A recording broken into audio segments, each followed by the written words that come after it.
just wanted to briefly recognize and express appreciation for those building service workers who are here today in the audience. My colleagues know that I had the misfortune to break my leg several months ago, but I have health insurance and I have a job where physical labor is not really my requirement.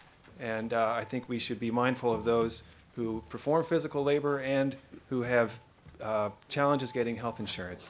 And this legislation would change the nature of the market in building service industry to strengthen protection so that more workers are able to get health insurance. People occasionally ask us, why do you have to do all this legislation? And I keep trying to remind people that somebody passes a bill, say like the Affordable Health Care Act, and we have certain expectations of who it's going to affect and how it's going to work. And then some people in the private sector decide they're going to figure out a way to get around and out from under it. So then we have to go back and pass more legislation.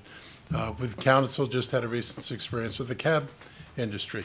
We passed some legislation trying to correct some problems in the cab industry, and no sooner did we pass the legislation than someone's trying to figure out how do we get around it. So instead of blaming government for doing all these laws and getting into such detail, people ought to look at the people in the private sector who try to evade the laws and force us to do these kind of things.